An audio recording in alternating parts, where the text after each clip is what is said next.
Welcome to a Community Partners interview where we explore the organization's opportunities and resources that look to make change in our daily lives. I'm your host, Sean Pickard, and you're listening to Voices for Ability Radio, all abilities, all the time. Today, I'm joined by Michelle DeBuono, the co-chair and Marketing and Communications board member of Waves of Changes for Autism. Waves of Changes for Autism was founded in 2016 and was created to bring hope and relief to Vaughan families navigating the challenges of raising children with autism. Waves of Changes is on a mission to make a difference. They are more than just a charity, they are a community-driven force, a registered nonprofit that stands tall on the pillars of compassion and unwavering support. Thank you for joining us today, Michelle. How are you doing? I'm doing very well, Sean. How are you doing? I'm doing well, thank you. It's good to have you out here. Bit of a cold day today, but, we're getting into springtime. I took a quick little stroll outside without my jacket on because it was sunny, so it was not bad. It was okay. Yeah, we're getting there. We're getting there. Yeah, we're getting there. Before we get going too far, though, Michelle, why don't you tell us a little bit about yourself? What inspired you to work at Waves of Changes for Autism, and why work with individuals with disabilities? Yeah, well, first of all, I want to thank you so much, Sean, to you and your team for giving us the opportunity, this platform to talk about Waves of Changes for Autism. It really does mean a lot to us as me as an individual, but more so on behalf of the entire team, because it really speaks to our mission, which is to, again, foster these community partnerships to raise awareness for what we do. I personally got involved with Waves of Changes for Autism. I remember it clearly. I've always sort of been community involved. Just even by my line of work, I worked for our former mayor, Mauricio Bevilacqua, who was actually one of the co-chairs, along with our current mayor, Stephen Del Duca, of Waves of Changes for Autism. But back, must have been 9 years ago, Ellen came to meet with our mayor, telling him about how she's started this charity, this organization, and she needs help in doing that. And so Mauricio at the time made the connection with me and Ellen. At the time, I was embarking on a maternity leave, so I had quite a lot of time to dedicate to Waves of Changes for Autism. Now, 2 kids later, I don't have a lot of time, but I still make the time to do it because it is something that I am very much invested in for quite a number of reasons. It's a very good thing to do, of course, but personally, I do. My sister has a severe disability, and so I've lived with that my entire life. So I'm very sensitive and acute to the challenges of, in my particular case, living with a sibling with a disability, but more so just a family member with a disability, and understanding the challenges that every member of the family experiences, including the person with the disability. So that sort of guides my inner core, my inner mission, and has sort of really inspired my values. And in my work with Waves of Changes for Autism, year over year, has grown. Because I like to call it a bit of a secret sauce we have going on in our organization, which is, again, a bunch of like-minded people coming together who are volunteering their time, their talent, their energy for a cause, for a mission that is noble, is truly noble, and is really creating positive impacts throughout our community. And again, as I look back from 2016 onward, every single year, achieving really tangible milestones. Of course, our fundraising initiatives to date have been really, really great. 2 million raised to date. But beyond that, and again, something I alluded to just earlier on, was creating partnerships and awareness. And that to me is such an inspiration. And the success that we've achieved in, again, reaching, even just being on this podcast is like a proof point for me that we're doing the right thing. And I've always been a big believer in that. Like, when you're laser focused on and you're doing something for all the right reasons, and you've got a good group of people around you, you're gonna make positive progress. So that's how I got here, and that's why I'm staying here, and that's why I'm really committed to doing whatever we can to continue for this organization to grow. That is awesome, Michelle. That is awesome. But let's talk a little bit about the community partnerships, the community engagement that you're instilling at Waves of Changes for Autism. And in that, I came across something on the website about your annual gala. Let's talk about your annual gala a little bit. How is that impacting your community engagement? Yeah, the gala is our signature fundraising event, and I'm sure many of the folks listening to this call right now will know that events hosting oftentimes a large signature event is twofold, right? You are raising money, kind of a big sum of money, hopefully, but you're bringing together people, right? You're bringing people together to do a couple of things, which is, when we have our gala, and from the community of Vaughan, for the folks who know it, there's a lot of galas happening around. So, how do we set ourselves apart from the other galas that are happening? Well, a few different ways. First of all, is through our ambassadors, which you mentioned before. All of our performances, from the MC to the singer, to the person who's doing the national anthem, to our land acknowledgement, to the volunteers. We've got people on the spectrum, and they're represented throughout our event. So that's where we differ, right? You can kind of bring in the big names, the big performers that draws a lot, and you're able to sell, high priced tickets, but we want to hold true to who we are. That's our identity. Our identity is to showcase people on the spectrum, right? So we start off with our ambassadors who are youth on the spectrum. We've got Stefan DeCecco, who is an award-winning speaker. He's won some awards in York Region for delivering outstanding speeches, and he's grown with the organization for the past 10 years. Him and his mom, Matea, who is also a teacher. They're very active in our organization. They play a big role in our gala, as do performers like Selena Carlson, Robbie Tanko, Stefan Tomasi often delivers our land acknowledgement. Julian Trotzo, again, one of our ambassadors, he delivers our national anthem often. And Clarissa Butterazzi, who is one of our original ambassadors, her artwork has been showcased in our galas and through our fundraising efforts by selling some of her cards and featured on some of our promotional material. And even inspired, her artwork has inspired our new logo, which we unveiled just over a year ago, which was part of our rebranding exercise. Again, that the new images of the butterfly, which if folks go on our website at wavesofchanges.ca, they'll see our new logo there. And also have some information about how Clarissa inspired that logo. But going back to our gala as well, so showcasing ambassadors. A couple of years ago, we also had one of our keynote speakers was a parent.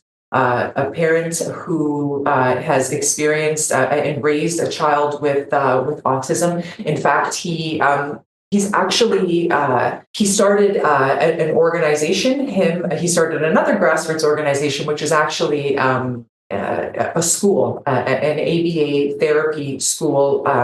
More than 20 years ago, we had him and his wife speak to their experiences of raising a child with autism, because that's very important. So our gala brings together many people who are touched by autism, right? And so you may not be affected by autism personally, but you may know somebody, you likely know somebody who is, whether it's in your family, whether it's in your workspace or your school space. We all know somebody who is affected by autism in some way. So these people come together, and it's an opportunity to share experiences, create connections, so that people, similar to the kind of point of this podcast, where you want to connect people with resources to help them. I know some new families who you kind of get the diagnosis, and this is what parents talk about that feeling that you get when that diagnosis of autism comes, and how to handle that. And so making those personal connections with people. Yes, a gala is a great opportunity to hear some great music and eat a wonderful meal and have a drink, but it's also a very great way to connect with people. The social aspect of these events is part and parcel about creating awareness, because that's how ideas are created. They're sort of they're created in these environments and then nurtured further, because then people come to the next event. So you mentioned our gala. And I know you're going to talk about some of the other events that we're having, like our ladies event. We have a sip and savor in the springtime. This year it's happening on May 8th. Our gala happens in June. Our gala happens in September. And we also have, just a couple of years ago, we created a golf tournament event as well. And why did we do this? Well, as you know, we're going to be approaching our 10-year anniversary of our organization. And what we found was that beyond the gala and beyond the ladies' event, there was still that desire, that appetite to and the market, if you will, because we were generating a lot of excitement. We thought, why don't we create a golf tournament as well? Of course, from a marketing perspective, David and I share the communications and marketing title, just given our sort of professional backgrounds. But you always kind of want to create more opportunities, of course, for fundraising, but as I said, for creating partnerships, for strengthening those partnerships, not only with our community, because we want to get the word out, but also with our very supportive sponsors, right? Like, sponsors give money, but sponsors help provide the oxygen for the organization, right? Like the funds, the dollars also represent support, right? Because people believe in the mission. They see those fundraising dollars in action, and sponsors feel really, really good that their money is going directly to people who need it most. There's other than the cost of holding an event, which folks will know that you need to pay for overhead. All of those funds are going directly to people who need it most. And one thing we're very proud of at Waves of Changes for Autism is that we are among the 1% of Canadian charities where funds, 60%, more than 60% of those funds go directly to the cause. And that's something we're very, very proud of. And we work very diligently, and Ellen Cantardi, our president, who handles those funds with such precision. And she does that by holding people accountable, and really by utilizing her resources to the maximum capacity. Like, again, in folks like me and other members of the team. And I must say that we do have a really great team, and that's why we're able to put together such successful events like our gala every single year, which draws, my gosh, it's so impressive, like between 700 to 1,000 people every single year. So we're really, really proud of that. Yeah, that is a really nice turnout to have 700 to 1,000 people show up every year. That is awesome. Yeah, and you can imagine, Sean, during COVID, we had to pivot and sort of adapt, and we came out of that very, very resilient. So, we almost had 1,000 people at our gala right before COVID, and we did some virtual galas as well, again, just to stay relevant. And now we're, thankfully, where our numbers are back up, and we're looking to hit that 1,000 person mark again this year. Oh, I hope you do. I hope you do. Thank you. But let's go back for a second to the ambassadors. I mean, we talked about Carissa and Stefan. Yes. And some of the different things that they've done, for example, at the gala, being able to present a land acknowledgement or things of that nature. But what does an ambassador do on a day-to-day basis, and how does someone become? So we have, we don't have a lot of limitations on who we bring into the circle. We started out with just a couple of ambassadors. It was Stefano DiCecco, and he served as our MC, and Clarissa. And then we've had the others join just year by year. There's an interest. And day by day, well, we are always participating in all sorts of community events, whatever it is. And so we have our own sort of signature events, but there are so many activations, whether it's with other charities or organizations within our community and even beyond our community. So, for example, we do like to attend and participate in any other events that other charities are holding. Hospice Vaughan will often attend their gala or any activations that they're holding. Other organizations, like even sponsors, will hold a charity event, whether it's Liuna holding their annual golf tournament for their staff or their annual event for their staff, where monies are raised and are then donated back to Waves of Changes. We have opportunities for our ambassadors to be present there to, again, raise awareness of Waves of Changes, what it does. It could be activations with our local Rotary Club, who earlier this year hosted a frog race event, again, with proceeds going to support Waves of Changes for Autism, where we have representation from our ambassadors, from our team present, again, engaging with community members who are present, whether it's organization that's raising money for cancer research or for palliative care services. Again, we partner with like-minded organizations, like-minded businesses as well. We're very active in the Vaughan Chamber of Commerce as well.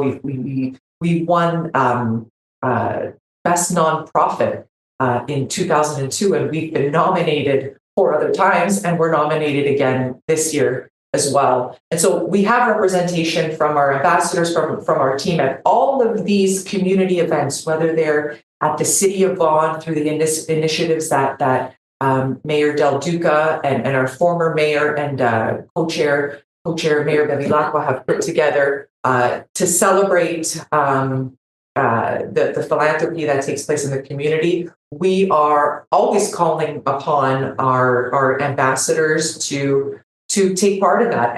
And what we find is that when our ambassadors, like for example, Robbie Tanko, who is a very talented singer, having the opportunity to present to perform at our gala year after year has given him a platform where now, he has sang the national anthem at our Vaughan Chamber of Commerce Business Achievement Awards and other events, because people, whatever their organization is, whatever their event is, they will now call on him and say, we'd love you to perform at the event that we're having. So things like this, opening up opportunities for our ambassadors. I'll give you another example.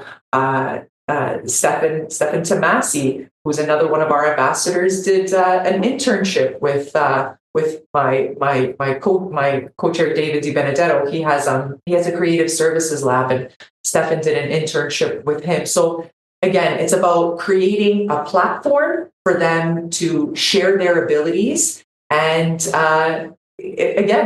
seize the opportunities that come from that. That is incredible, just having the opportunity to do so many different things. But let's actually talk for a little minute about the folks that come and apply to Waves of Change. They come in, they say they need some help. Are there any restrictions, age, marital status, disability, that come into play for becoming a member of Waves? And then on top of that, once you've become a member, how do you ask for help?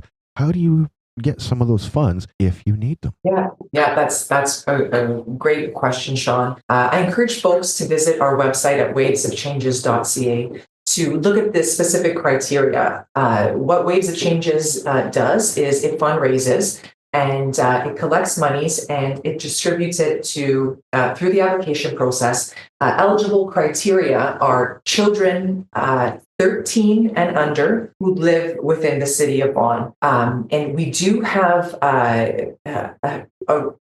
requirements for the application. We do provide folks to provide, some financial records as well, because that helps us determine, the need and the eligibility as well. But I will say about our very rigorous application process, which our applications open up.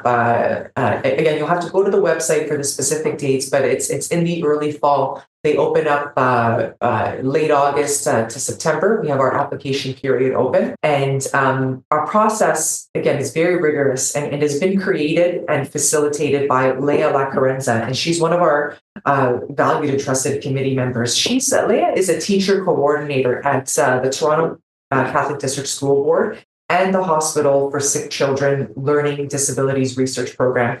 Leah has more than 35 years of teaching experience with teaching children with exceptionalities, both children and adolescents, and she has a trained focus on equity and inclusion.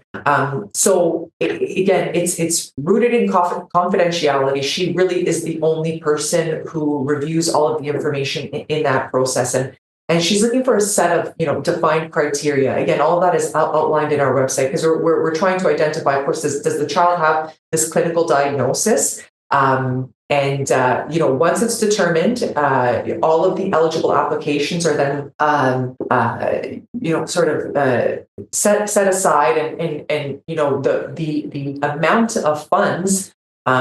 Because it's not necessarily a set fund every single year. It depends how much money we bring in, right? Because it's, we basically bring in all of our fundraising dollars, put it in a big pool, and then divvy it up by eligible applications, right? Like that's our intent, is to just raise as much money as we can so we can give back as much money as we can to people who need it. And so the things that we cover are, it's like a reimbursement. So folks will provide receipts for things like either ABA therapy. So anything that's eligible under our criteria, and again, that would be determined by Leah through her experience. Also, any tools. So, for example, an iPad or a booster seat. Tools that may be required, especially for some children on the spectrum. They often use tools like iPads for learning and even for communicating as well. So these types of costs would also be covered under our criteria as well. Again, the idea is that parents who are already paying for this service, they get some sort of financial relief.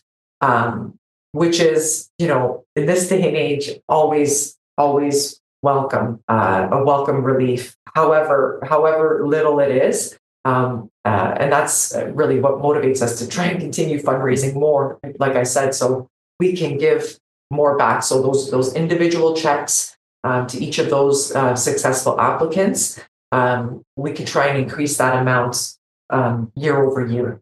Let's talk for a second about those successful applicants. Okay, let's talk about a success story. Now, don't identify anyone. Don't use any names. But can you tell me a story about a time someone showed up? This is going on. We need help. What was put in place? What was the turn? It's it sometimes chokes me up a little bit because we see evidence of so much positive. So much positive evidence coming out of what we're doing. There are families who tell us about how Waves has provided the opportunity for their children to experience a unique therapy, which has, directly resulted in improvements in his speech or his motor development. We've had folks just thank us for the opportunity to have a group, a space for their children to belong to. With autism, you'll hear from a lot of families. It's these kind of small achievements, which are actually huge milestones. So vocalizing anything, especially for a child who's been nonverbal. It's every therapy session is an incremental step forward for these parents, and having support along that journey, and then seeing positive results can be very rewarding, and something that you can't really put a cap on is like the hope that you're providing with people, right? Because it's at the end of the day, it's really not just about a dollar amount. Like it can be, yeah, we know from a very practical perspective, like, yeah, this $2,000 or $1,700 is very helpful, will help offset the costs, but you cannot put a figure on hope, right? Like what that provides to family. Because yes, there's a little some funds that can help, but just knowing that there's community support can do wonders, can do really wonders for people's peace of mind, right? Because it can all be very overwhelming, and knowing that there is support from your neighbors is so important for people. You know what? It's incredible, the difference that can be just from the people around you. Having that close group that sees you every day and knows what's going on can be an incredible difference. It's true, like that familiarity of like, these are people in my community, people who may be dealing with the same thing as me, right? Like we thrive on that as humans, right? You want that connection, you want that human connection, and that's how these sort of challenges, you can try and figure out a way to overcome them, right?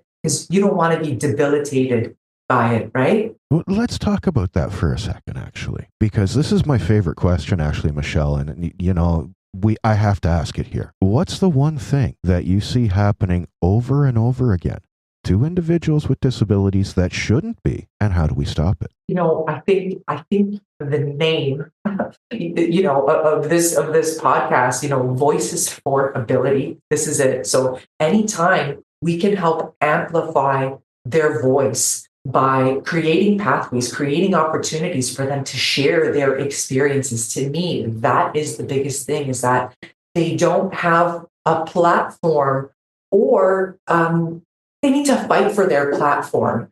And I'm really happy to see what Voices for Ability is doing, because this is part and parcel of the solution. And again, because I've sort of been in this world with my experience, my family experiences, and my sister, and what we dealt with. My sister is 41 years old now.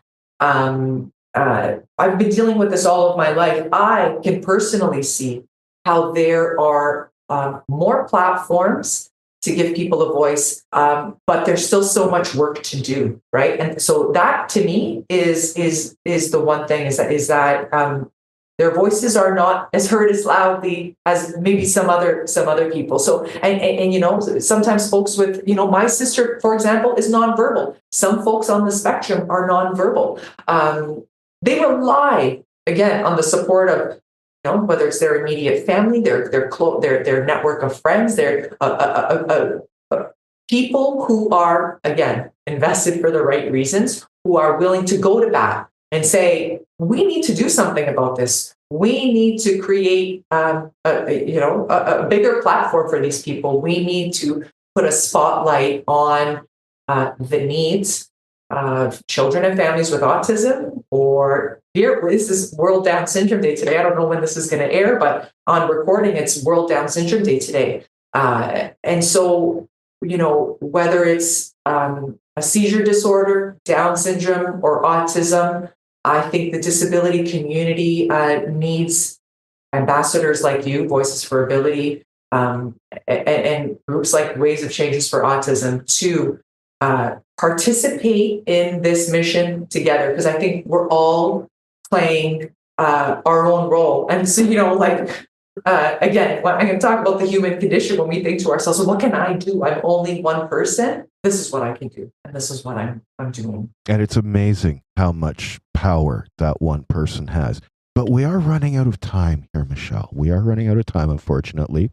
So I have to ask, if someone needs help, someone in Vaughan is looking to get a hold of Waves of Changes for Autism, how do they get a hold of you? Yeah, you can reach us at wavesofchanges.ca. If you want to email us, info@wavesofchanges.ca. But you can also check us out on Facebook and Instagram, of course, at Waves of Changes is our handle. And you can even DM us on Instagram. We'll be happy to reach out. Again, encourage you to come out, check out some of our events, and even just communicate with us. Like I said, on Instagram, we're always open to, bringing people into our community and spreading the word. So with that, again, Sean, I want to thank you and everybody at Voices for Ability for giving us this platform. It means a lot. We truly appreciate it and value the opportunity to share a little bit about what we do, and of course raising awareness for folks who are on the spectrum, folks who have family members on the spectrum, and of course for all those folks who live with a disability, and this is kind of, part of their circle and what they think and care about. So it really means a lot to us. Thank you. Oh, thank you very much for joining us. But unfortunately, that is the time we've got today. So ladies and gentlemen, please check back for anything you're looking for in the future. And until next time, everybody, I'm Sean Pickard. Bye for now.